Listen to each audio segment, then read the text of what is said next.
ඉතින් ෆ්‍රේග්‍රන්සස් එක්ස්පයර් වෙන්නේ නැහැ කියලා කියන කට්ටිය ගොඩක් ඉන්නවා. හැබැයි රියැලිටි එක ඊට වඩා ගොඩක් වෙනස්.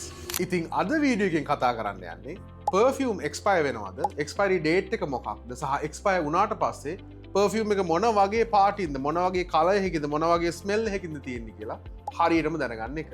සාමාන්‍යයෙන් ෆ්‍රේග්‍රන්ස් එක ෂෙල්ෆ් ටයිම් එක අවුරුදු 3ත් 5ත් අතර කියලා ෆ්‍රේග්‍රන්ස් එකේම මෙන්ෂන් කරලා තියෙනවා.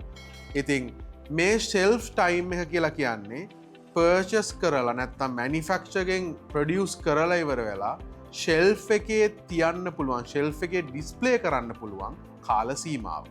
නමුත් මම පර්සනලි එක්ස්පීරියන්ස් කරලා තියෙන විදිහට අවුරුදු 3ක් 5ක් ෂෙල්ෆ් ලයිෆ් එක ප්‍රොඩක්ට් එකක් තිබ්බත් අර ෂෙල්ෆ් වලින් එන ලයිට් එක නැත්තම් හීට් එක නිසා ගොඩක් වෙලාවට ෆ්‍රේග්‍රන්සස් එක්ස්පයර් වෙන්න ඉඩ තියෙනවා. ඉතින් ෆ්‍රේග්‍රන්ස් එකක් ස්මෙල් කළාට පස්සේ ඔයාගේ හිතට දැනෙනවා නම් මේ ෆ්‍රේග්‍රන්ස් එක එක්ස්පයර් වෙලා වගේ කියලා.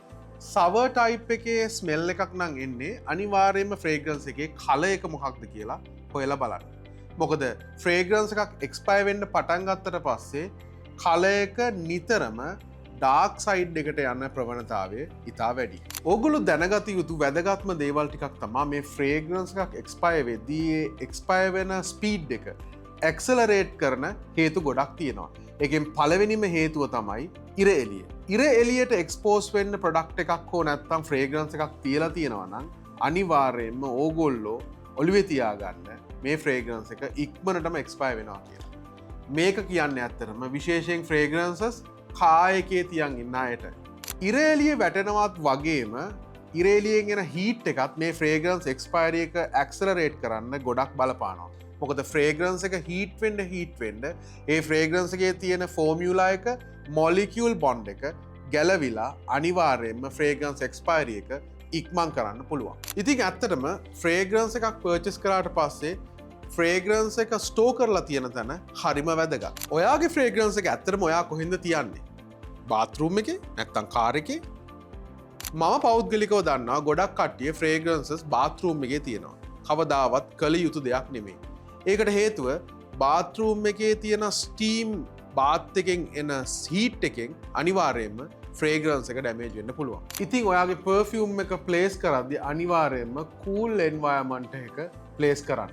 ඒ වගේම ඊටත් වඩා සේෆ් ඔරිජිනල් එන බොක්ස් එකටම දාලා පර්ෆියුම් එක තියන්න පුළුවන් නම් මං හිතන්නේ ඒක තමයි හොඳම දේ. තව හොඳ දෙයක් කියන්න. පර්ෆියුම් එකේ ලාස්ටිවිටි එකත් වැඩි කරගන්න, එක්ස්පයරි එකත් අඩු කරගන්න ඔයාට ඕන නම් ඔයාගේ පර්ෆියුම් එක ෆ්‍රිජ් එකේ දාලා තියන්නත් පුළුවන්. හැබැයි ෆ්‍රීසරේ නෙමේ. ඉතින් මම හිතන්නේ අද ඕගොල්ලෝ දැනගත්තා පර්ෆියුම් එක්ස්පයර් වෙන්නේ කොහොමද සහ එක්ස්පයරි ඇක්සලරේෂන් එක වැඩි වෙන්නේ මොන වගේ හේතු නිසාද? පර්ෆියුම් එකක් සේෆ්ලි ස්ටෝ කරලා තියන්නේ කොහෙද කියලා. ඉතින් දැන් ගිහිල්ලා ඔයාගේ කලෙක්ෂන් එකේ එක්ස්පයර් වෙච්ච පර්ෆියුම්ස් මොන හරි තියෙනවා නම් ඉමේජ් එකක් එක්ක යටින් කමෙන්ට් කරගෙන යන්න. ඊළඟ වීඩියෝ එකෙන් හම්බෙමු.